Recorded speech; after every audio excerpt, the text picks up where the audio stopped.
wabarakatuh. Iya, Bu Elia, suara saya sudah terdengar jelas. Ya, oke. Baik, sesi ini 1 jam ya, Bu Aulia ya. Saya serahkan ke Bu Aulia. Silakan untuk dilanjutkan. Baik, terima kasih Bu Elia untuk waktu dan kesempatannya. Baik, Bapak Ibu, Assalamualaikum warahmatullahi wabarakatuh. Ini, ini ya. Halo, apakah suara saya terdengar, Bapak Ibu? Terdengar. Terdengar, Bu. Oke, oke, Assalamualaikum warahmatullahi wabarakatuh. Waalaikumsalam. Waalaikumsalam. Baik, Bapak Ibu, perkenalkan saya dengan Aulia Rahmawati. Saya sebagai narasumber dan juga fasilitator dari Halal Institute. Sesuai dengan agenda hari ini saya akan menyampaikan untuk materi sistem jaminan produk halal atau kita sebut dengan SJPH. Tadi sudah disampaikan oleh Ibu Elia selaku MOT, kita nanti sesinya ada kurang lebih 4 jam tapi terpotong dengan istirahat. Jadi untuk di sesi pertama saya akan menyampaikan eh, pendahuluan terlebih dahulu, kemudian masuk ke kriteria pertama, untuk selanjutnya akan kita lanjutkan ya dengan sisa kriteria SDPH. Oke, sebelum kita masuk sesi materi, Bapak Ibu mohon untuk jangan lupa mengisi daftar hadir atau presensi ya, karena presensi itu Mana ya? diisinya Oh, nggak ada ya. setiap sesi materi, bukan satu hari, bukan satu kali dalam satu hari, gitu. Kok nggak Baik, muncul ya? Coba di refresh Ibu, coba di refresh terlebih dahulu sistemnya atau LMS-nya, nanti akan muncul. Baik, baik. Terima Sudah kasih. bisa? Oke, untuk materi slide saya sudah terlihat jelas, Bapak Ibu. Sudah Ya, baik. tinggal Izin songkan. saya slide itu ya, Pak. Baik.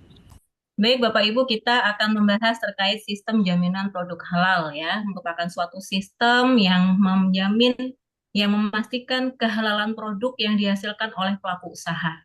Ya, sistem ini Bapak Ibu mengatur mulai dari apa? Mulai dari hulu ke hilirnya, mulai dari pengadaan bahan, kemudian bagaimana bahan itu pada saat penerimaan, kemudian bahan itu diolah atau diproses Bisa untuk ya. menjadi produk, ya, kemudian bagaimana bahan itu disimpan, kemudian didistribusikan ya sampai kemudian dijual dan disajikan, itu diatur supaya setiap tahapan prosesnya sesuai dengan ketentuan, sesuai dengan standar halal ya. Jadi sistem ini bagi pelaku usaha ya, sebelum melakukan registrasi atau pendaftaran sertifikat halal, tentunya pelaku usaha harus membangun dulu, membuat terlebih dahulu sistem jaminan produk halal ini, Bapak Ibu. Jadi SJPH ini merupakan persyaratan dasar, persyaratan utama dalam melakukan registrasi sertifikasi halal. Nah, bagi Bapak Ibu selaku auditor halal, SJPH ini merupakan eh, seperti inilah yang akan Bapak Ibu periksa. Inilah yang akan Bapak Ibu audit. Bagaimana implementasi 5 kriteria SJPH di pelaku usaha. Apakah pelaku usaha sudah menerapkan standar halal sesuai dengan yang diatur dalam SJPH ini atau belum? Bagaimana penerapannya, itulah nanti Bapak Ibu selaku auditor akan memeriksa. Mulai dari bahannya diperiksa, apakah semua sudah memiliki sertifikat halal. Kemudian Bapak Ibu periksa juga di tahapan prosesnya ya, mulai dari loading docknya, kemudian dari tempat penyimpanan atau gudangnya, tempat produksinya, sampai dengan sarana pendistribusian. Bapak Ibu selaku auditor harus memastikan apakah semuanya sudah sesuai dengan ketentuan halal atau tidak. Ya, seperti itu Bapak Ibu. Ya. Oke, saya sebelum kita masuk coba flashback terlebih dahulu Bapak Ibu. Ini kok nggak Jadi bisa. kalau kita flashback terhadap perkembangan sistem jaminan produk halal di Indonesia, ya sebelumnya perkembangan regulasi halal di Indonesia itu menunjukkan transformasi yang cukup besar, Bapak Ibu. Dari sebelumnya sertifikasi halal itu bersifat sebagai volunteer atau sukarela, gitu ya, berbasis lembaga keagamaan, di mana sebelumnya eh, di handle oleh MUI, begitu ya, menuju sistem yang terpadu yang terintegrasi di bawah kewenangan BPJPH, berlandaskan landasan hukum Undang-Undang Nomor 33 Tahun 2014. Nah, adanya perubahan sistem yang sebelumnya volunteer menjadi mandatori, saat ini menjadi kewajiban, gitu ya Bapak Ibu ya, di bawah kewenangan BPJPH, tentunya ada beberapa perubahan sistemnya. Yang sebelumnya sistem untuk sertifikasi halal, begitu ya, itu kita namakan dengan Halal Assurance System atau HAS, HAS 23.000, atau sistem jaminan halal. Nah, saat ini di bawah kewenangan BPJPH sistemnya beralih namanya menjadi sistem jaminan produk halal. Yang sebelumnya ketika bernama HAS 23.000 itu ada 11 kriteria ya. Nah, saat ini setelah menjadi SJPH di bawah kewenangan BPJPH menjadi 5 kriteria saja. Jadi sebetulnya kalau kita breakdown kembali, kriterianya sebetulnya sama Bapak Ibu, cuman lebih diringkas, lebih dipadatkan lagi ya di sistem yang terbaru. Seperti itu Bapak Ibu. Nah, adapun SJPH di sini acuannya atau referensinya mengacu kepada keputusan Kepala BPJPH nomor 20 tahun 2023 tentang kriteria sistem jaminan produk halal. Jadi Bapak Ibu, acuannya atau rujukannya untuk SJPH itu kita mengacu atau mengarah kemana begitu ya. Untuk saat ini, referensi dari SJPH adalah mengacu kepada keputusan Kepala BPJPH atau kita singkat dengan Kepkaban nomor 20 tahun 2023. Nanti Bapak Ibu silahkan download Kepkaban nomor 20 ini ya, dibaca. Di situ sudah dijelaskan dengan ringkas namun sangat detail apa saja sih yang diatur di dalam sistem jaminan produk halal. Apa saja sih kriteria yang harus dipatuhi, yang harus dijalankan oleh pelaku usaha, itu dijabarkan secara detail di Kepkaban nomor 20 ini, gitu ya. Nah, Kepkaban 20, Bapak Ibu, menggantikan keputusan Kepala Badan BPJPH nomor 57 tahun 2021. Jadi sebelumnya SJPH ini diatur di Kepkaban nomor 57 tahun 2021 tentang kriteria sistem jaminan produk halal ya. Jadi ada perubahan dari 2021, kemudian ada perubahan di 2023 terutama di kriteria bahan dan PPh-nya. Gitu ya. Jadi mohon jangan lagi mengacu kepada Kepkaban nomor 57, tapi harus mengacu kepada Kepkaban nomor 20 tahun 2023. Oke. Nah, ini merupakan beberapa standar halal di Indonesia, Bapak Ibu. Nah, yang pertama terkait dengan SJPH, tentunya kita merujuk atau referensinya mengacu kepada Kepkaban nomor 20 ya, yang menggantikan Kepkaban nomor 57 tahun 2021. Selanjutnya ada juga SNI 99001 tahun 2016 yang mengatur tentang sistem manajemen halal. Kemudian di standar berikutnya ada SNI 99002 tahun 2016 tentang standar atau mekanisme pemotongan halal pada unggas. Dan juga SNI 99003 tahun 2018 tentang pemotongan halal pada hewan ruminansia. Jadi bagi pelaku usaha dari jasa pemotongan hewan, jasa penyembelihan begitu ya, baik penyembelihan untuk hewan unggas ataupun ruminansia, acuannya adalah SNI 99002 dan juga SNI 99003, Bapak Ibu. Nah, sedangkan untuk Kepkabannya khusus untuk jasa penyembelihan tidak mengacu kepada Kepkaban 20, Bapak Ibu. Ada Kepkaban yang mengatur lebih teknis di jasa penyembelihan, yaitu Kepkaban nomor 77 tahun 2023. Ya, jadi Kepkaban 20 ini bersifatnya umum, Bapak Ibu, mengatur pelaku usaha dari sektor usaha seperti makanan minuman, kemudian obat, kosmetik, barang gunaan. Namun untuk jasa penyembelihan ya lebih teknisnya diatur di Kepkaban nomor 77. Oke, kemudian terkait dengan persyaratan umum pangan halal, terkait dengan persyaratan nama produk, kemudian bentuk produk, sensoris dan yang lain-lain terkait dengan pangan begitu ya, produk pangan dan persyaratan umumnya seperti apa itu diatur di SNI 99004 tahun 2021 ya. Nah, kemudian untuk sektor usaha di makan minuman ada juga lebih detail teknisnya diatur juga di Kepala BPJPH nomor 78 tahun 2023. Oke, jadi Bapak Ibu selaku auditor nanti perlu ya membaca, memahami apa saja sih yang diatur dalam setiap standar halal yang berlaku di Indonesia. Regulasi-regulasi yang terupdate Bapak Ibu harus harus membaca, memahami apa saja yang diatur gitu ya. Jadi ketika kita nanti turun ke lapangan, ketika kita sudah menjadi auditor, tentunya dalam melakukan audit pedomannya ya sesuai dengan regulasi, sesuai dengan aturannya yang terupdate, yang terbaru begitu. Kalau misalkan Bapak Ibu mengaudit pelaku usaha dari jasa penyembelihan, ya tentunya bekali sebelum turun ke lapangan, bekali dulu, baca dulu, pahami dulu apa saja sih aturan teknisnya yang diatur dalam Kepkaban 77, yang diatur dalam SNI 902 dan 99003. Nah, begitu juga dengan misalkan Bapak Ibu akan mengaudit pelaku usaha makanan minuman di restoran, di kafe, di catering, begitu ya, atau di SPPG. Nah, maka apa yang harus Bapak Ibu pelajari terlebih dahulu, ya? Berarti Bapak Ibu harus paham secara teknisnya yang diatur dalam Kepkaban 20 tahun 2023 serta Kepkaban 78 tahun 2023, Bapak Ibu harus paham. Kemudian ditambah lagi dengan aturan yang diatur di SNI 99004 tahun 2021. Ya. Nah, selanjutnya Bapak Ibu di dalam Kepkaban nomor 20 tahun 2023 di sini ada beberapa penjelasan. Yang pertama di bab 1 terkait dengan pendahuluan, selanjutnya ada penjelasan ruang lingkup SJPH begitu ya, dan selanjutnya ada penjelasan beberapa istilah dan definisi yang berkaitan dengan sistem jaminan produk halal. Selanjutnya di bab keempat ada penjelasan 7 azas SJPH, mulai dari azas perlindungan, keadilan, kepastian hukum. Kemudian di nomor keempat ada azas akuntabilitas dan transparansi. Di azas kelima ada efektivitas dan efisiensi, serta ada azas profesionalitas dan juga nilai tambah dan daya saing. Nah, kemudian di bab yang kelima, Bapak Ibu, di sini poin utama ya yang akan kita bahas selama kurang lebih 4 jam ke depan.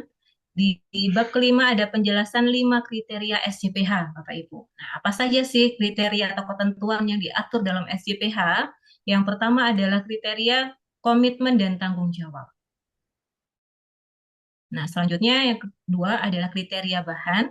Yang ketiga adalah kriteria proses produk halal. Kemudian di kriteria keempat ada produk. Dan di kriteria kelima ada pemantauan dan evaluasi.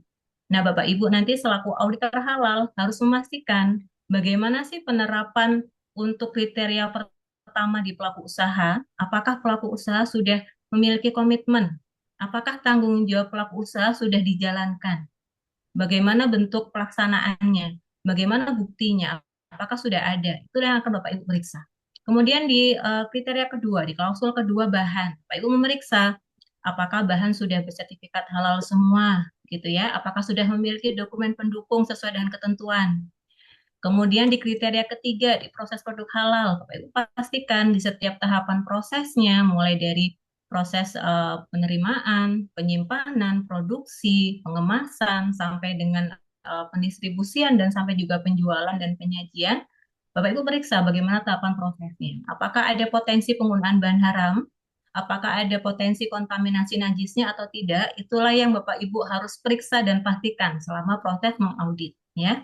Nah, selanjutnya cek juga Bapak Ibu kelengkapan dokumentasinya ya, prosedur dan penerapannya itu apakah sudah dijalankan atau tidak oleh pelaku usaha, itulah yang akan kita periksa sebagai auditor. Nah, selanjutnya di kriteria keempat adalah produk. Kita pastikan produk yang dihasilkan oleh pelaku usaha apakah sudah memenuhi standar halal. Dari bentuk produknya sendiri sudah memenuhi standar halal di SNI 1904 tidak. Kemudian nama produknya, apakah ada yang bertentangan dengan syariat Islam, ya, sensoris atau rasanya, apakah ada yang mengarah kepada yang diharamkan, ya, Bapak Ibu harus periksa. Kemudian bagaimana, apakah produk sudah menerapkan prinsip ketertelusuran, penanganan jika tidak memenuhi kriteria halal, nah itu semua harus pastikan. Nah, selanjutnya di kriteria kelima, Bapak Ibu harus memastikan ya namanya pelaku usaha itu menerapkan suatu sistem ya supaya mengukur apakah sistemnya itu sudah dijalankan dengan baik, konsisten, tentunya butuh proses pemantauan, monitoring dan evaluasi. Dalam bentuk apa? Berarti harus pelaku usaha harus melakukan proses internal audit dan kaji ulang manajemen. Nah, Bapak Ibu sebagai auditor halal memeriksa bagaimana penerapan internal audit dan kaji ulang manajemen di pelaku usaha. Apakah sudah dijalankan? Begitu ya. Kemudian periksa juga bukti pelaksanaannya. Kalau memang sudah dijalankan, mana bukti audit internalnya? Mana bukti kaji ulang manajemennya? Jika misalkan pada saat Bapak Ibu memeriksa penerapan 5 kriteria SJPH di pelaku usaha dan ternyata tidak ada bukti dokumentasinya, tidak bisa menunjukkan sudah diterapkan atau tidak, ya tentunya itu akan menjadi temuan. Prinsipnya seperti itu, Bapak Ibu. Dan yang terakhir, di bab ke-6 ada penjelasan informasi terdokumentasi. Jadi penerapan 5 kriteria SJPH di pelaku usaha ini dituangkan ke dalam bentuk dokumen berupa manual halal atau kita sebut dengan manual SJPH.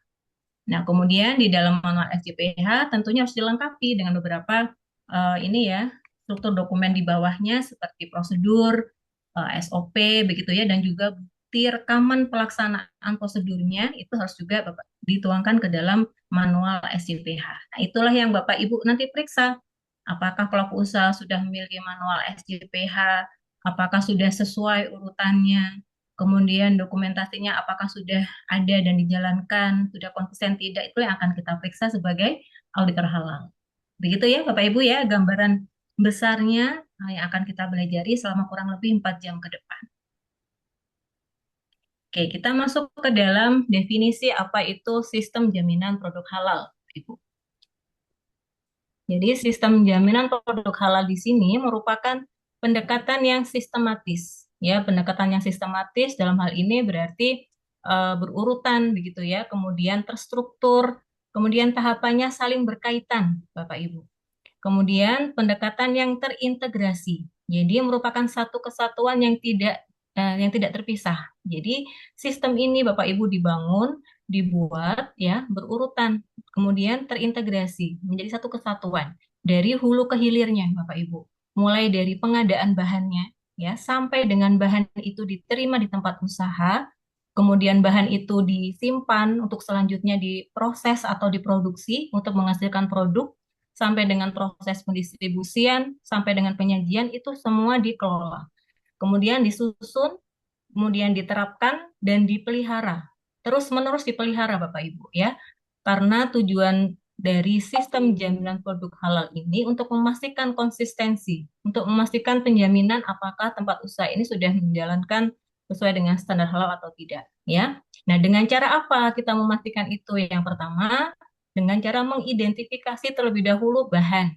Ya, bahan yang dipergunakan oleh pelaku usaha itu diidentifikasi, mulai dari bahan bakunya, bahan tambahannya, kemudian bahan penolong, termasuk juga bahan pembersih ya, untuk membersihkan sarana produksi, kemudian untuk membersihkan peralatan, termasuk juga bahan kemasan. Jadi semua bahan yang dipakai untuk menghasilkan produk, termasuk bahan pembersih dan juga kemasan itu kita identifikasi. Diidentifikasi apakah sudah mendapatkan atau memiliki sertifikat halal atau tidak semua bahan. Kemudian kita identifikasi juga potensi terhadap kontaminasi, Bapak Ibu.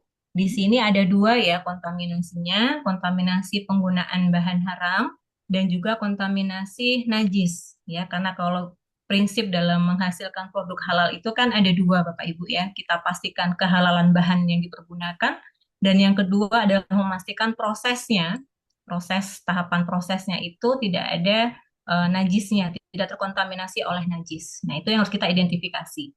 Apabila dalam satu tahapan prosesnya itu ada potensi kontaminasi najis, bisa dari najis kan bisa ini ya, nanti Bapak Ibu akan mendapatkan pelatihan terkait dengan ini halal haram dan juga najis, pengkategorian najis itu nanti bisa mendapatkan insight najis itu bisa kita dapatkan dari beberapa faktor begitu ya, misalkan bisa dari hewan peliharaan, kemudian dari hewan atau hama ya, kemudian misalkan dari hygiene sanitasi dan yang lain-lain. Nah, itu harus dikendalikan Bapak Ibu.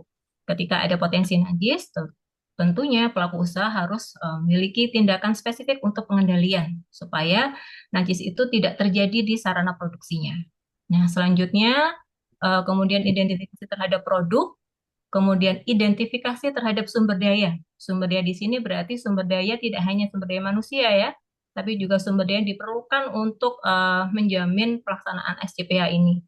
Kalau di SDM berarti ya dipastikan pelaku usaha itu menyediakan karyawan, kemudian menunjuk penyelia halal, kemudian membentuk tim manajemen halal. Intinya sumber dayanya harus dikelola, dipastikan tercukupi sesuai dengan standar halal.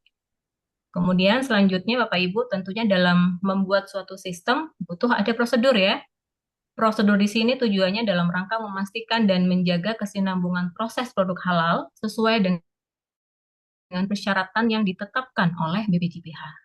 Jadi ini adalah definisi atau pengertian secara mendetailnya seperti ini Bapak Ibu. Namun bisa kita ringkas, SJBH di sini merupakan sistem yang terintegrasi ya, yang disusun, diterapkan, dan dipelihara untuk memastikan kehalalan produk yang dihasilkan. Seperti itu Bapak Ibu. Nah, SJPH harus diterapkan oleh pelaku usaha. Tujuannya apa? Untuk menjaga konsistensi produksi selama masa berlakunya sertifikat halal. Jadi SJPH ini tidak hanya menjadi persyaratan dasar atau persyaratan utama saja pada saat registrasi, tidak. Tapi sistem ini harus dikelola, harus dipelihara terus-menerus sepanjang pelaku usaha itu masih memegang sertifikat halal. Nah, karena saat ini sertifikat halal di Indonesia tidak ada masa berlakunya, selama tidak ada perubahan bahan dan proses ya, tentunya pelaku usaha harus selalu menjalankan sistem ini, Bapak Ibu. SJPH ini harus selalu dijalankan, dipelihara selama pelaku usaha itu memegang sertifikat halal. Oke, jadi bukan hanya sebagai persyaratan administratif saja ya, tapi harus terapkan sepanjang memegang sertifikat halal. Nah, adapun maksud dan tujuan penerapan SJPH bagi pelaku usaha atau perusahaan ya, penerapan sistem jaminan produk halal di pelaku usaha merupakan persyaratan utama, persyaratan dasar dalam proses sertifikasi halal dengan tujuan akan memberikan jaminan kesinambungan proses produk halal.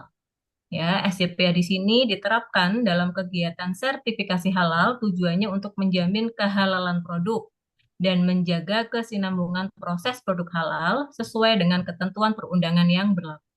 Ya, begitu Bapak Ibu. Nah, selanjutnya kita bahas terkait struktur di dalam Kepkaban nomor 20. Tadi sudah saya sampaikan di Kepkaban nomor 20 di bab 1 di sini ada pendahuluan di mana sudah jelas ya, di sini ada perintah dari Al-Quran di surat Al-Baqarah ayat 168. Wahai manusia, makanlah dari makanan yang halal dan baik yang terdapat di bumi dan janganlah kamu mengikuti langkah-langkah setan. Sungguh setan itu musuhnya nyata bagimu. Ini merupakan dasar dari sertifikasi halal di Indonesia, Bapak Ibu ya, di mana sudah tertera dengan jelas, sudah ada perintah dengan jelas dari surat Al-Baqarah di mana kita memang sebagai manusia diwajibkan untuk makan dari yang halal dan baik. Jadi halal dan toyib ini merupakan satu kesatuan Bapak Ibu dalam proses sertifikasi halal. Jadi kalau misalkan pelaku usaha akan mendaftarkan produknya, mendapatkan sertifikat halal, tentunya harus sesuai dengan ketentuan halal dan toyib. Jadi tidak hanya salah satu saja. Jika misalkan pelaku usaha menggunakan bahan yang tidak toyib, toyib berarti kita ukur dari sisi mutunya, sisi keamanan produknya, baik keamanan pangan atau intinya produknya itu tidak membahayakan begitu ya. Harus diukur dari dua hal itu. Jika Bapak Ibu nanti ketika mengaudit di tempat usaha menemukan oh ternyata bahannya itu ada bahan yang sudah dilarang penggunaannya oleh regulator di Indonesia, berarti di bawah kewenangan BPOM ya, Bapak Ibu, jika misalkan menemukan bahan yang ternyata sudah dilarang penggunaannya untuk produk pangan. Oh, di sini misalkan ada penggunaan pewarna tekstil untuk makanan, itu kan sudah dilarang penggunaannya. Ketika Bapak Ibu mengaudit menemukan barang yang dilarang, bahan yang dilarang, ya tentunya ini sudah menyalahi ketentuan TOYIB, tidak akan bisa diluluskan Bapak Ibu. Jadi harus diganti terlebih dahulu bahannya sesuaikan dengan ketentuan ya, tidak boleh menggunakan bahan yang memang sudah dilarang penggunaannya oleh BPOM karena tidak memenuhi unsur TOYIB. Oke, kemudian misalkan Bapak Ibu mengaudit di industri kosmetik. Kemudian kita tahu di kosmetik itu ada beberapa kandungan bahan yang memang sudah dilarang penggunaannya oleh BPOM ya, sesuai regulasi BPOM gitu. Contoh misalkan yang paling umum ini ya, hidroquinon itu kan dilarang penggunaannya di kosmetik. Ketika Bapak Ibu mengaudit menemukan ada penggunaan merkuri atau bahan-bahan lain yang terlarang, ya tentunya jadikan itu sebagai temuan untuk segera diganti. Jadi jangan sampai pada saat proses sertifikasi halal pelaku usaha mengolah bahan yang tidak sesuai dengan ketentuan halal dan toyibnya. Nah, itu harus dipastikan Bapak Ibu.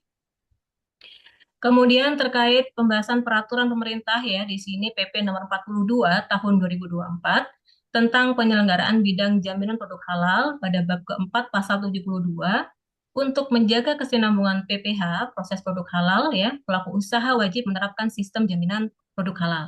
Kemudian penerapan sistem jaminan produk halal di sini merupakan persyaratan utama dalam proses sertifikasi halal. Nah, adapun penjelasan tentang ruang lingkup, apa saja yang harus menetapkan persyaratan SJPH, yang pertama di sini sudah ditetapkan bahwa setiap tahapan proses produk halal, mulai dari penyediaan bahan, kemudian dari proses pengolahan, penyimpanan, pengemasan, sampai dengan pendistribusian, penjualan, dan penyajian, itu harus menetapkan standar SJPH, Bapak Ibu. Harus menerapkan SJPH di setiap tahapan proses ini. Tidak boleh tidak, begitu ya. Jadi eh, SJPH atau sistem jaminan produk halal ini harus diterapkan. Ada persyaratan khususnya yang harus diterapkan di setiap tahapan. Nah, kemudian SJPH di sini, Bapak Ibu, berlaku untuk semua kategori produk, baik produk itu berupa barang ataupun jasa yang diatur dalam Keputusan Menteri Agama Nomor 748 Tahun 2021 dan KMA 944 Tahun 2024. Jadi, dalam hal ini, ketika bahan atau misalkan ketika produk itu sudah masuk dalam ketentuan Keputusan Menteri Agama Nomor 748 dan juga Keputusan Menteri Agama 944, maka produk tersebut wajib bersertifikat halal. Ya, jadi Bapak Ibu nanti akan di-share ya juga oleh MOT di grup terkait dengan KMA. Kita nanti mengenal ada 3 KMA, ada KMA 748 tahun 2021, ada KMA 944 tahun 2024, ada juga KMA 1360 tahun 2021. Nah, ketika Bapak Ibu ingin mengetahui produk itu apakah sudah harus wajib sertifikat halal, maka tinggal lihat Bapak Ibu di 2 KMA ini. Perbedaannya apa antara KMA 748 dan 944? Perbedaannya, KMA 748 itu diperuntukkan untuk pelaku usaha dari sektor usaha non-makanan minuman. Jadi KMA 748 ini diperuntukkan untuk pelaku usaha dari misalkan sektor barang gunaan, obat, kosmetik, kemudian di bidang jasa. Nah, itu mengacunya ke KMA 748, Bapak Ibu. Namun jika pelaku usahanya dari sektor usaha makanan minuman, ya, dari restoran, dari kafe, kemudian tadi saya sampaikan dari catering, misalkan ya, atau dari SPPG, maka mengacunya bukan ke KMA 748, tapi mengacunya ke KMA 944 tahun 2024. Ya. Selanjutnya, Bapak Ibu, SJPH di sini diterapkan pada semua kategori pelaku usaha sesuai peraturan undang-undang, baik pelaku usaha skala usaha mikro kecil, kemudian pelaku usaha skala menengah, dan juga skala besar. Jadi, intinya semua kategori pelaku usaha, mulai dari pelaku usaha UMK sampai dengan pelaku usaha menengah dan besar, itu harus menerapkan SJPH.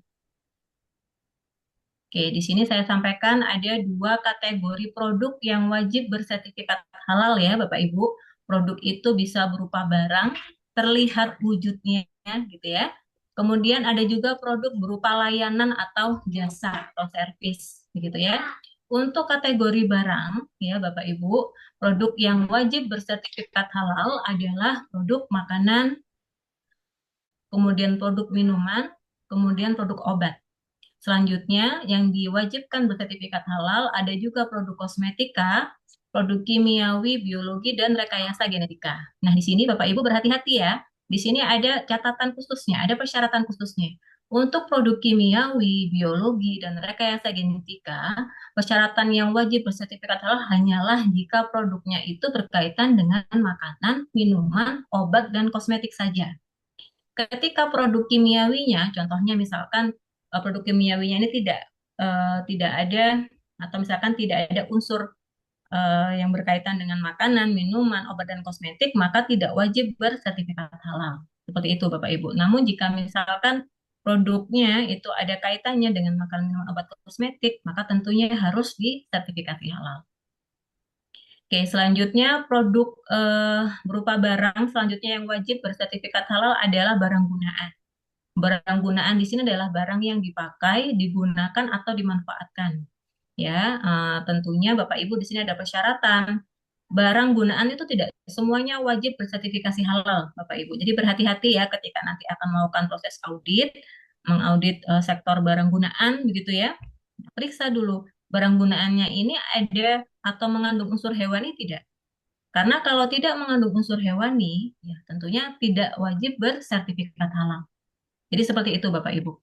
Contohnya misalkan barang gunaan yang kita sering jumpai sehari-hari. Contohnya misalkan peralatan untuk masak ya, panci misalkan. Nah, kalau pancinya itu tidak ada bahan dari unsur hewani, misalkan semua bahannya itu dari aluminium atau stainless steel. Nah, maka tidak perlu disertifikasi halal, Bapak Ibu. Tapi misalkan dalam eh, tadi misalkan pancinya tadi walaupun bahannya stainless tapi ternyata di coating dengan lemak hewani dan sebagainya. Karena ada unsur hewaninya, maka masih bisa disertifikasi halal. Begitu ya. Lalu ada juga misalkan kuas gitu. Kuas kalau misalkan kuasnya dari nilon gitu ya tidak perlu sertifikasi halal. Tapi kalau kuasnya ini dari bulu hewan ya maka tentunya harus disertifikasi halal. Jadi persyaratan ini harus diperhatikan Bapak Ibu. Hanya bagi barang yang berasal dan atau mengandung unsur hewani saja yang wajib bersertifikat halal. Oke ya, sudah jelas Bapak Ibu ya untuk pengkategorian barang yang wajib bersertifikat halal. Selanjutnya di poin kedua adalah jasa atau layanan. Jasa yang wajib bersertifikat halal adalah jasa penyembelihan, pengolahan, penyimpanan, pengemasan, pendistribusian, penjualan, dan juga penyajian. Di sini persyaratannya adalah jika jasa tersebut berkaitan dengan makanan, minuman, obat, dan kosmetik. Jadi contohnya misalkan jasa eh, pendistribusian Bapak Ibu. Jika pelaku usaha itu dari jasa pendistribusian dan ternyata yang didistribusikan barang elektronik atau furniture, kan tidak ada kaitannya dengan makanan, obat, dan kosmetik ya. Nah, tentunya jika jasa distribusinya seperti itu tidak perlu disertifikasi halal. Namun jika jasa distribusinya mendistribusikan produk makanan minuman, mendistribusikan kosmetik atau obat, ya maka tentunya wajib disertifikasi halal. Seperti itu. Kemudian ada juga jasa penjualan atau retail ya. Kalau retailnya menjual elektronik saja atau menjual furniture saja ya atau menjual misalkan baju begitu ya, bajunya ternyata juga tidak ada unsur hewannya sama sekali, maka retail tersebut tidak wajib bersertifikat halal. Tapi kalau retailnya ternyata menjual produk makanan minuman, kemudian mengolah juga produk makanan minumannya ya, tentunya wajib bersertifikat halal. Seperti itu Bapak Ibu. Oke, nah selanjutnya di bab ketiga ada penjelasan beberapa istilah dan definisi. Bapak Ibu nanti bisa baca ya dengan lebih detail di Keptaban 20, silahkan dibaca, dipahami. Di sini sudah dijelaskan ya beberapa istilah dan definisi. Contoh di sini ada penjelasan tentang kriteria SJPH ya. Kalau kita menerapkan sistem seperti ISO gitu kan menyebutnya dengan klausul gitu ya. Nah, kalau di halal kita sebutnya dengan kriteria. Kriteria SJPH adalah ukuran yang menjadi dasar penilaian atau penetapan jaminan produk halal. Meliputi 5 aspek yang diukur, yang dinilai, Bapak Ibu, yaitu komitmen dan tanggung jawab, kemudian kriteria bahan, kriteria proses produk halal, kriteria produk, dan kriteria pemantauan dan evaluasi. Nah, tadi ada pertanyaan, kalau misalkan restorannya itu sudah mendapatkan sertifikat halal, berarti tentunya restoran tersebut sudah memenuhi 5 aspek penilaian ini, Bapak Ibu. Berarti restoran tadi sudah memenuhi unsur atau aspek dalam pemenuhan komitmen atau janji dan tanggung jawab dari pelaku usaha ya. Nanti akan kita bahas apa saja sih yang harus disediakan oleh pelaku usaha ya. Berarti restoran tadi sudah memenuhi aspek penilaian terhadap bahan, sudah memenuhi terhadap aspek penilaian prosesnya, produknya ya, dan juga sudah menjalankan untuk proses pemantauan dan evaluasinya. Seperti itu Bapak Ibu. Kemudian, jaminan produk halal di sini definisinya adalah kepastian hukum terhadap kehalalan suatu produk yang dibuktikan dengan sertifikat halal. Adapun produk, yaitu berupa barang dan ataupun jasa yang berkaitan dengan makanan, minuman, obat kosmetik, produk kimiawi, produk biologi, produk rekayasa genetika, serta barang yang digunakan, dipakai, atau dimanfaatkan oleh masyarakat. Kemudian ada juga penjelasan tentang proses produk halal. Ini masuk ke dalam kriteria ketiga SJPH. Secara definisi adalah rangkaian kegiatan untuk menjamin kehalalan produk, mencakup proses penyediaan bahan, proses pengolahan, proses penyimpanan, pengemasan, pendistribusian, penjualan, dan penyajian produk. Nah, sedangkan bahan di sini adalah bahan merupakan eh, kriteria atau klausa SJPH kriteria kedua. Bahan merupakan unsur yang digunakan untuk membuat atau menghasilkan produk. Kemudian di sini ada penjelasan tentang khamar, Bapak Ibu ya, tentang minuman beralkohol.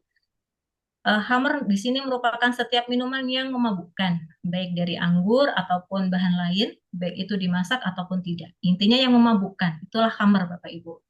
Nah, alkohol tentunya tidak semua haram ya Bapak Ibu, hanya alkohol dari industri khamr dan hasil samping khamr saja yang haram. Namun jika alkoholnya didapatkan dari hasil fermentasi, misalkan dari buah-buahan ya atau dari industri kimia, itu masih boleh dipergunakan Bapak Ibu. Jadi yang tidak boleh itu hanya alkohol yang dari industri khamr sesuai dengan fatwa MUI ya. Kemudian di sini ada pengertian najis, ya, sesuatu yang kotor yang menjadi sebab terhalangnya seseorang untuk beribadah. Ya, nanti Bapak Ibu akan diajarkan ada beberapa kategori najis dan bagaimana cara pensuciannya.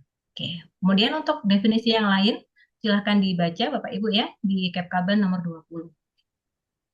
Oke, selanjutnya terkait dengan penjelasan azas juga Bapak Ibu juga bisa membaca sendiri ya. Kita akan berfokus masuk ke dalam apa saja sih yang diatur dalam kriteria SJPH. Oke ya.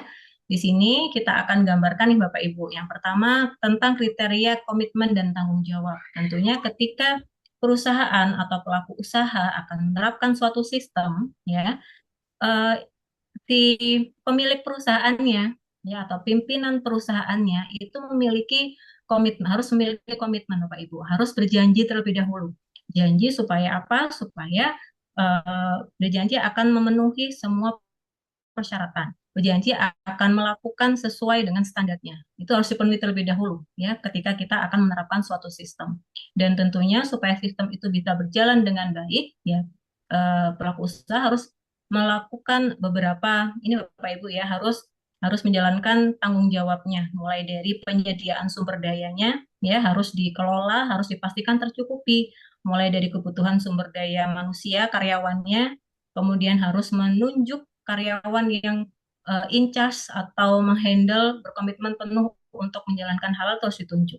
Kemudian harus menyediakan juga menunjuk juga tim manajemen halal ya supaya sistem ini bisa berjalan dengan baik. Itu harus dikelola terlebih dahulu. Jadi harus ada janjinya dulu nih Bapak Ibu. Janji yang akan dituangkan dalam kebijakan halal.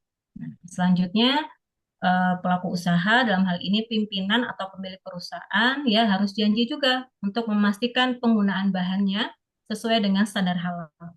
Pastikan bahannya memiliki sertifikat halal. Itu harus dicukupi, harus dipenuhi oleh pelaku usaha. Ya, selanjutnya pimpinan atau pemilik perusahaan ya harus berjanji memastikan proses produk halalnya bebas dari kontaminasi najis, bebas dari potensi penggunaan bahan haram. Ya, tujuannya apa? Tujuannya untuk menghasilkan produk halal sesuai dengan ketentuan. Nah, selanjutnya jika sistem ini sudah dibangun, sudah dibentuk, sudah dijalankan, tentunya untuk menilai apakah sistem ini berjalan sesuai dengan standarnya, apakah sudah dijalankan konsisten, tentunya harus dipantau dan dievaluasi dalam bentuk pelaksanaan internal audit dan kaji ulang manajemen. Seperti itu ya gambaran umumnya untuk kriteria atau klausa SJPH. Oke, kita masuk ke dalam kriteria yang pertama, Bapak Ibu. Kriteria yang pertama di sini adalah komitmen dan tanggung jawab. Jadi kalau komitmen kan berarti janji ya. Janji dan tanggung jawab dari siapa? Dari pelaku usaha, dari pimpinan perusahaan atau dari pemilik perusahaannya. Oke, yang pertama terkait dengan definisi komitmen dan tanggung jawab merupakan pernyataan tertulis dari pelaku usaha. Ya, pelaku usaha di sini berarti dari pimpinan tertingginya atau pemilik perusahaannya. Tujuannya untuk menerapkan dan mengembangkan kriteria SJPH secara konsisten dan berkesinambungan, serta memiliki tanggung jawab meminimalkan, menghilangkan segala sesuatu yang tidak halal, dan menyesuaikan dengan peraturan perundang-undangan. Di sini Bapak Ibu, inilah merupakan komitmen dan tanggung jawab dari pelaku usaha. Jadi ada janji untuk menerapkan dan mengembangkan 5 kriteria SJPH secara konsisten dan berkesinambungan. Kemudian ada tanggung jawab yang harus dipenuhi ya untuk meminimalkan, menghilangkan segala sesuatu yang tidak halal. Itu harus dipenuhi. Harus ada Bapak Ibu. Nah, adapun janji atau komitmen dari pelaku usaha ini harus dituangkan ke dalam bentuk kebijakan halal. Nah, kebijakan halal ini harus dibuat oleh pimpinan perusahaan, Bapak Ibu. Tidak boleh dibuat oleh karyawan. Ya, tidak boleh dalam artian karyawan level bawah itu tidak boleh membuat kebijakan halal. Jadi harus dibuat oleh pimpinan tertinggi. Seperti itu. Oke, di dalam kriteria pertama ada 3 unsur yang harus dipenuhi. Ya, yang pertama adalah terkait dengan pemenuhan dibuatkan kebijakan halal. Kemudian yang kedua adalah unsur tanggung jawab pelaku usaha. Yang ketiga adalah pembinaan sumber daya manusia. Ya Bapak Ibu, jadi kalau di kriteria pada saat SJH atau H23.000 ini menjadi kriteria yang terpisah gitu ya. Tapi kalau untuk SJPH ini sudah diringkas, dimampatkan dalam satu kriteria komitmen tanggung jawab. Oke, jadi untuk memenuhi kriteria dan komitmen dan tanggung jawab, pelaku usaha harus memenuhi 3 unsur ini. Harus membuatkan kebijakan halal, kemudian memiliki tanggung jawab. Nanti akan kita bahas tanggung jawab apa saja. Selanjutnya harus melakukan pembinaan sumber daya manusia. Adapun kebijakan halal, Bapak Ibu, kebijakan halal di sini merupakan pernyataan tertulis komitmen pelaku usaha untuk menggunakan bahan halal, memproses dan menghasilkan produk halal sesuai dengan persyaratan sertifikasi halal secara berkesinambungan dan konsisten. Jadi kebijakan halal ini ya merupakan komitmen dan janji utama dari pelaku usaha untuk menggunakan bahan halal, memproses dan menghasilkan produk halal sesuai dengan ketentuan ya. Nah, pelaku usaha harus membuatkan kebijakan halal ini, Bapak Ibu.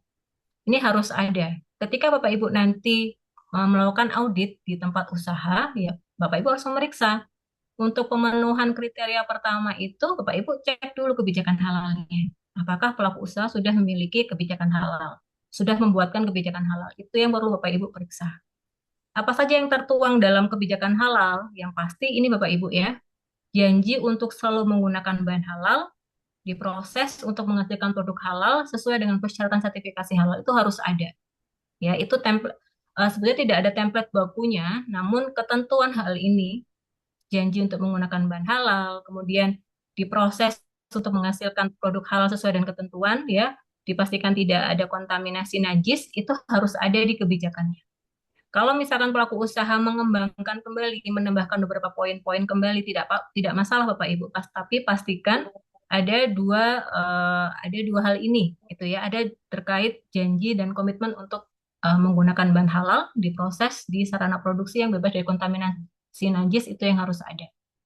Kemudian selanjutnya setelah kita memastikan kebijakan halal itu sudah ada dan diterapkan di pelaku usaha, kita pastikan apakah kebijakan halalnya itu apakah sudah disahkan, sudah ditandatangani oleh pemilik usaha atau tidak, sudah ditandatangani oleh pimpinan tertinggi atau tidak. Begitu ya, karena ada beberapa kali ya Bapak Ibu, pelaku usaha itu hanya membuat kebijakan halalnya saja, tapi tidak ada tanda tangan pengesahan dari pimpinan tertinggi. Nah, jika tidak ada pengesahan, ya tentunya itu akan menjadi temuan oleh auditor. Oke ya. Selanjutnya Bapak Ibu, di sini adalah aktivitas yang dilakukan oleh manajemen perusahaan terkait kebijakan halal. Yang pertama, dari pelaku usaha, dalam hal ini pimpinan atau pemilik perusahaan, harus menyediakan sumber daya manusia dan sarana prasarana ya untuk mendukung pelaksanaan PPH. Jadi harus tercukupi kebutuhan karyawannya, harus ada penyelia halalnya, harus ada tim manajemen halalnya. Kemudian sarana prasarana juga harus dipenuhi Bapak Ibu sesuai dengan standar halal. Ya, pastikan ada pemisahan antara lokasi penanganan produk halal dan tidak halal. Peralatannya pun juga harus dipenuhi sesuai dengan standar halal, begitu ya. Kemudian bangunannya pun juga harus disesuaikan dengan standar halal ya. Pastikan tidak ada potensi kontaminasi najis. Hal itulah yang harus dipenuhi oleh pelaku usaha. Nah, selanjutnya pelaku usaha harus mematuhi peraturan perundang-undangan tentang penyelenggaraan jaminan produk halal. Nah, selanjutnya pelaku usaha harus memastikan ya menggunakan bahan halal dan melaksanakan proses produk halal sesuai dengan ketentuan perundang-undangan. Kemudian poin keempat, pelaku usaha harus memastikan bahwa kebijakan halal itu ditetapkan, kemudian dipahami dan diterapkan oleh seluruh personel dalam organisasi.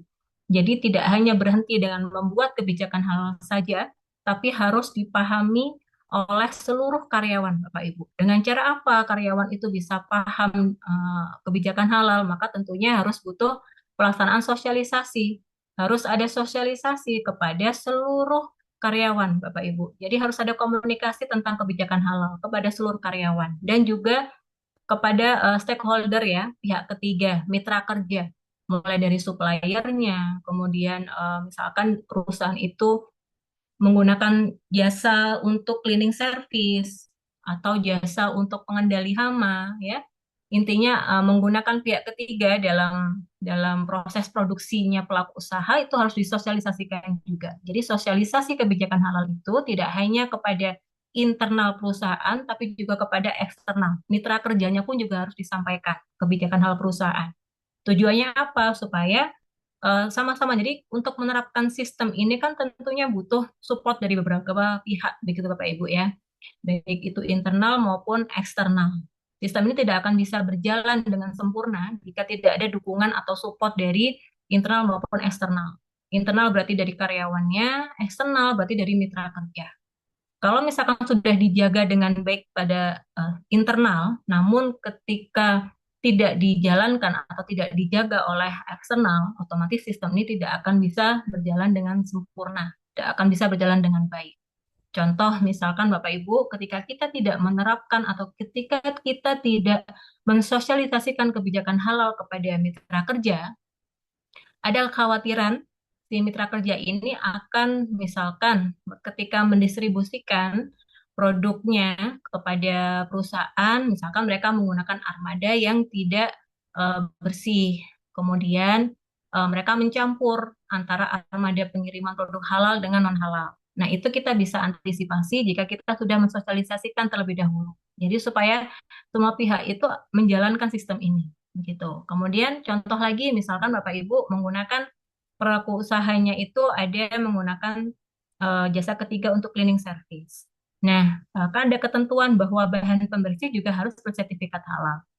Kita khawatirkan ketika kita tidak mensosialisasikan ke pihak ketiga tersebut, ya, pihak ketiga tersebut dalam melakukan proses cleaning menggunakan bahan pembersih yang tidak bersertifikat halal, yang nantinya bisa mengkontaminasi produk halal kita. Nah, itulah yang kita harus antisipasi dengan cara apa? Kita melakukan sosialisasi atau komunikasi kepada semua stakeholder ini. Gitu ya. Nah, kemudian yang terakhir, poin terakhir adalah melaksanakan kebijakan halal secara konsisten. Oke. Nah, sosialisasi kebijakan halal itu bisa kita lakukan dengan beberapa cara, Bapak Ibu, ya. Bisa ditentukan sendiri oleh perusahaan, bisa melalui pelatihan internal, kemudian bisa melakukan briefing karyawan, juga bisa dengan pemasangan poster dan juga banner, bisa juga sosialisasi dengan di print di buku saku, ataupun juga kita bisa sosialisasi ke eksternal ya ke stakeholder itu menggunakan via email atau via WhatsApp ya itu kita perbolehkan. Nah, kemudian setiap bentuk sosialisasi itu harus dipelihara sehingga menjadi bukti pada saat proses audit Bapak Ibu.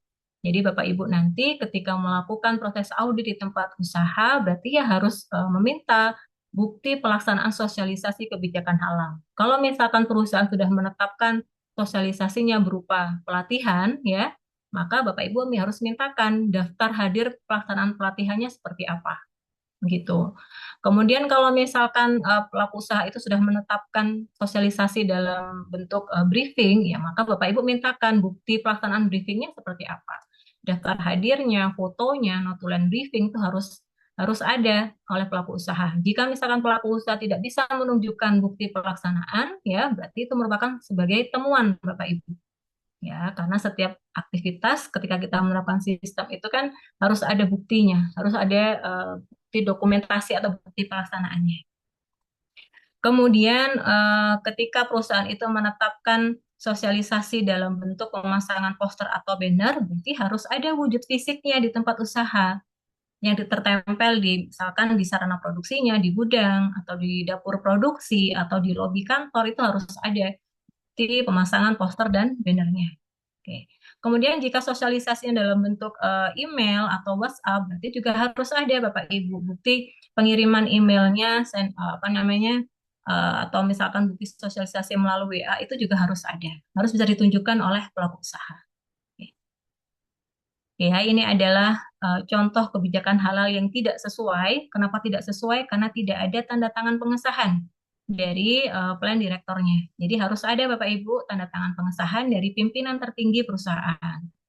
Oke ya, jika tidak ada ini merupakan temuan Ya, Bapak Ibu bisa masukkan sebagai temuan ketika melakukan audit. Nah, selanjutnya di sini adalah pemasangan poster dan banner ya, Bapak Ibu. Kalau perusahaan tadi sudah menetapkan kebijakan halal dengan memasang poster, ya pastikan poster bannernya, spanduknya sudah terpasang, terlihat dengan jelas. Jangan sampai spanduk yang dipasang tulisannya terlalu kecil ya. Tujuan kita memasang poster dan banner itu kan supaya karyawan selalu bisa melihat, membaca, mengingat gitu ya. Ketika oh iya sih mau masuk dapur, oh iya sih perusahaannya sudah melakukan sertifikasi halal, jadi saya harus menjaga kehalalan gitu ya. Kalau misalkan kebijakan halalnya tidak terbaca, ya otomatis fungsi untuk sosialisasinya belum bisa kita katakan dijalankan dengan baik ya. Oke. Oke, kemudian di sini ada pelaksanaan sosialisasi melalui WhatsApp dan juga boleh melalui Zoom Bapak Ibu, asalkan kita bisa pelaku usaha bisa menunjukkan bukti pelaksananya seperti apa. Boleh kalau misalkan WA berarti kita mintakan bukti WA, capture WA ke suppliernya gitu kita bisa mintakan. Kalau misalkan sosialisasinya rapat melalui Zoom, ya kita minta bukti kehadiran dari Zoom meetingnya seperti apa ya. Ini yang akan kita periksa Bapak Ibu. Jadi periksa kebijakan halalnya, periksa sosialisasinya Bapak Ibu ya. Bukti sosialisasinya itu yang harus kita periksa juga. Bukti kebijakan halal itulah yang harus kita periksa. Apakah ada sudah dipasang di tempat yang sesuai, yang strategis terbaca oleh karyawan gitu ya. Kalau di perusahaan berarti dipasangnya di lobi kantor, di tempat produksi, di gudang gitu ya. Itu harus terpasang dengan jelas. Oke. Oke, ini contoh untuk sosialisasi melalui WA ya Bapak Ibu. Bisa di-capture oleh pelaku usahanya untuk ditunjukkan kepada auditor. Oke, kemudian saya lanjut ya, kita masih ada waktu kurang lebih 4 menit. Kita masuk ke subkriteria kedua yaitu tanggung jawab pelaku usaha ya.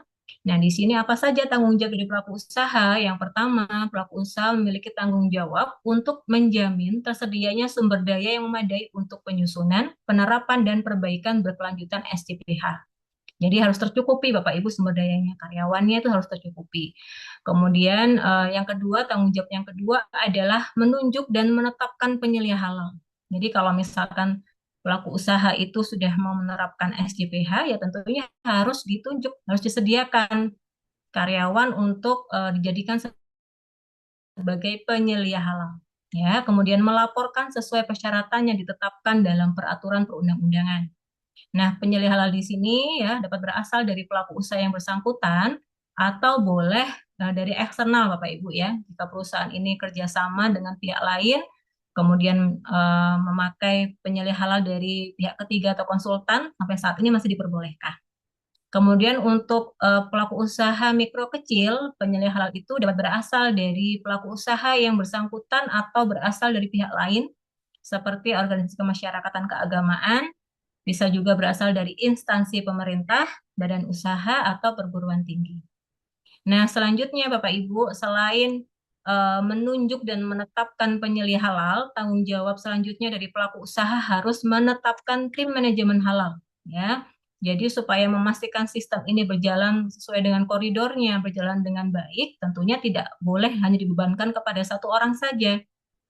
Ya, jadi harus dikelola dengan baik oleh tim yang dibentuk yang kita namakan dengan tim manajemen halal. Ya, tim manajemen halal ini melibatkan seluruh pihak terkait penerapan SJPH. Jadi tim manajemen halal ini harus berisi dari beberapa orang begitu ya yang berkaitan dengan penerapan SJPH. Jadi kalau di perusahaan ya dipilih saja beberapa perwakilan bagian atau divisi yang berkaitan dengan penerapan SJPH. Yang relevan dengan penerapan SJPH itulah yang ditunjuk sebagai perwakilan di tim manajemen halal. Nah, untuk penyelia halal itu kan wajib Islam, Bapak Ibu. Agamanya sesuai dengan undang-undang penyelia halal itu wajib Islam. Namun kalau tim manajemen halal itu tidak ada kewajiban harus Islam. Jadi boleh tim manajemen halal itu beragama non-Muslim pun boleh. Yang harus Muslim hanya penyelia halalnya saja.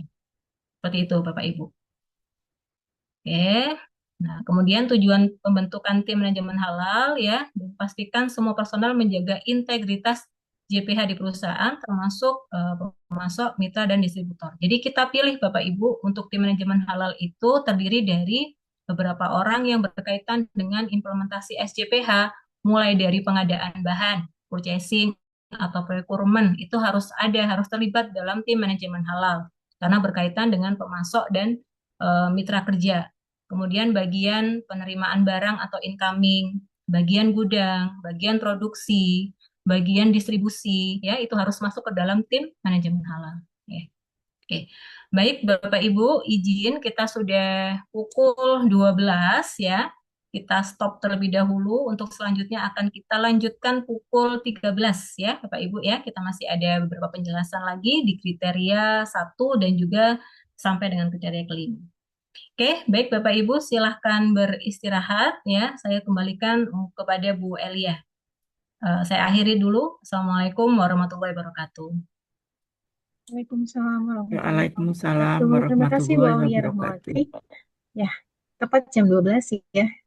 Baik, Bapak dan Ibu, kita langsung istirahat sholat makan siang dan sholat duhur ya. Nanti masuk kembali jam 1 ya Bapak Ibu. Silakan Oke, beristirahat Bapak Ibu. makasih.